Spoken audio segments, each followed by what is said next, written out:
শুভ সন্ধ্যা। আজ শনিবার, বাংলা 26শে আষাঢ় 1433, ইংরেজি 11 জুলাই 2026। হসলা রেডিও থেকে খবর পড়ছি। আমি হসলা সদস্যা কৃষ্ণা মিত্র। শ্রোতা বন্ধুদের জন্য নিয়ে এসেছি কিছু সংক্ষিপ্ত গুরুত্বপূর্ণ খবর। সঙ্গে থাকুন। প্রবীণদের সুরক্ষায় বৃদ্ধ বয়সে সন্তান যদি দায়িত্ব পালন না করতে পারেন, তাহলে তাদের ভালোবেসে বা উপহার দেওয়া সম্পত্তি ফেরত চাইতে পারেন বৃদ্ধ মা বাবা। প্রবীণদের অধিকার সুরক্ষিত করার লক্ষ্যে বৃহস্পতিবার এমনই মন্তব্য করেছে বম্বে হাইকোর্ট। ফের যুদ্ধে বাড়ছে অশোধিত তেলের দাম, চিন্তায় ভারত। আমেরিকা ও ইরানের সমঝোতা হওয়ায় তেল ও গ্যাসের যোগান এবং দাম নিয়ে স্বস্তি পেয়েছিল মোদি সরকার। কিন্তু পশ্চিম এশিয়ায় ফের অশান্তির কালো মেঘ ঘনাতে শুরু করায় নতুন করে অশোধিত তেলের দাম ও জ্বালানির যোগান নিয়ে কেন্দ্রের চিন্তা বেড়েছে।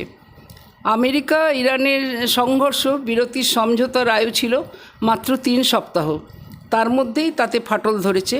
ডোনাল্ড ট্রাম্প মন্তব্য করেছেন, তার মতে বোঝাপড়া শেষ।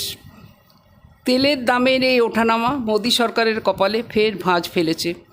সরকারি সূত্রের খবর, ভারতে এখন প্রতি বছর 180 থেকে 200 কোটি ব্যারেল অশোধিত তেল আমদানি করতে হয়। পেট্রোলিয়াম মন্ত্রক সূত্রের দাবি, এখনই তেল গ্যাসের যোগান নিয়ে সমস্যা নেই, তবে ঝুঁকি রয়েছে, বিশেষ করে গ্যাসের ক্ষেত্রে। অতিরিক্ত মোবাইল ব্যবহারে শিশুদের মস্তিষ্কে মারাত্মক প্রভাব পড়ছে, কিন্তু তাতে সমস্যা হতে পারে সে ব্যাপারে ওয়াকিবহাল নয় অধিকাংশ অভিভাবক। বৃহস্পতিবার একটি সম্মেলনে এ নিয়ে উষ্মা প্রকাশ করেন জাতীয় স্বাস্থ্য মিশনের অধিকারী আরাধনা পট্টনায়ক।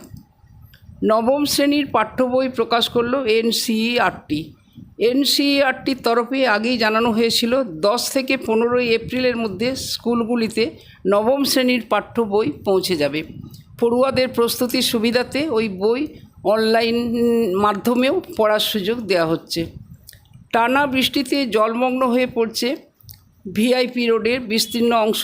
জল পেরিয়ে যাওয়ার সময় একটি 4 চাকার গাড়ি সেখানে বিকল হয়ে পড়ে।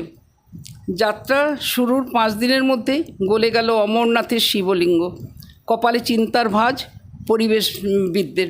গত বছর পহেলগাঁওয়ে জঙ্গি হামলার পর জম্মু ও কাশ্মীরে পর্যটন ও তীর্থযাত্রা বড় ধাক্কা খেয়েছিল।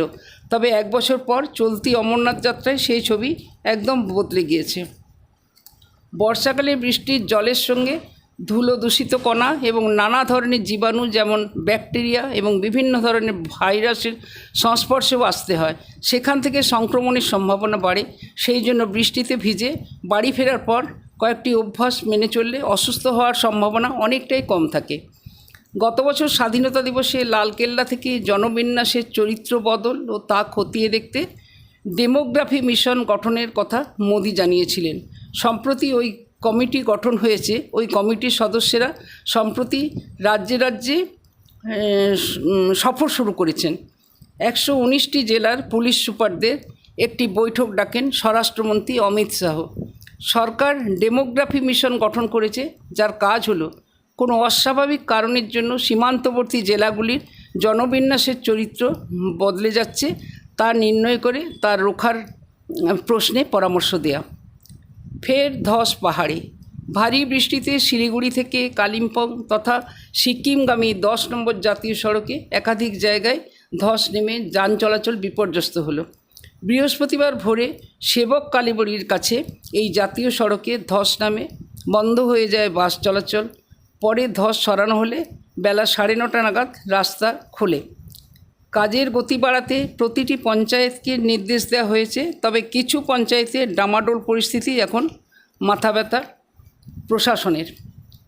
বাঁকুড়ার জেলা শাসক অনিশ দাশগুপ্ত বলেন, রাজ্যের নির্দেশ মতো প্রতিটি পঞ্চায়েতে কাজের প্রকল্প নেওয়া হচ্ছে।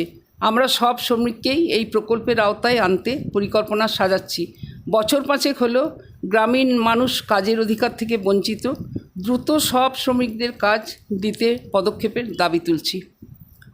বিগত সপ্তাহব্যাপী হসলা আয়োজিত হেলথ কেয়ার থেরাপি তুমুল ঝড় তুলেছে হসলা মেম্বার ও হসলা মেম্বার্সদের ফ্যামিলি নিয়ে। বিষয়টি হলো খুব মজার। হসলার হোস্ট এবং ভলেন্টিয়ার্স মিলে মেম্বার্সদের কাছে একটি সারপ্রাইজড ভিজিট এনে দিচ্ছে।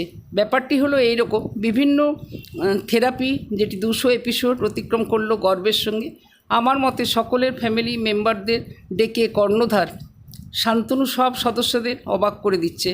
আমার মতে এটিও একটি জয়ফুলি মেন্টাল থেরাপি। হসলা এইভাবে তার বিভিন্ন ক্রিয়া প্রক্রিয়া নিয়ে এগিয়ে চলুক প্রতিটি মানুষের আশীর্বাদ ধন্য হয়ে। খেলার খবর, ইংল্যান্ডের বিরুদ্ধে সিরিজের চতুর্থ ম্যাচেও ব্যর্থ বৈভব সূর্যবংশী। আবারও জফরা আর্চারের বলে আউট হলো 15 বছরের বিস্ময় কিশোর। মাত্র 15 রান করে ফিরল বৈভব। ভারতের হয়ে 100তম টি20 ম্যাচ খেলতে চলেছেন অক্ষয় প্যাটেল। একটি ভিডিও পোস্টে করে তিনি লেখেন, প্রথম টি20 ম্যাচ খেলার সময় কখনো ভাবিনি আমি 100টি ম্যাচ খেলব। এবারের ইংল্যান্ড সফর আমার জীবনে বিশেষ জায়গা করে নেবে। যোগ করেন দ্বিতীয় টি20 ম্যাচের সময় আমি 100টি উইকেট পেলাম। আসছি আবহাওয়ার খবর নিয়ে। আকাশ মেঘলা, মাঝে মাঝে বজ্রসহ ভারী বৃষ্টির সম্ভাবনা, তবে 2-1 দিন লাগাতার বৃষ্টির সম্ভাবনা। সকলে ভালো থাকুন, সুস্থ থাকুন। আজকের মতো খবর পড়া আমার শেষ করছি এখানেই। নমস্কার, শুভরাত্রি।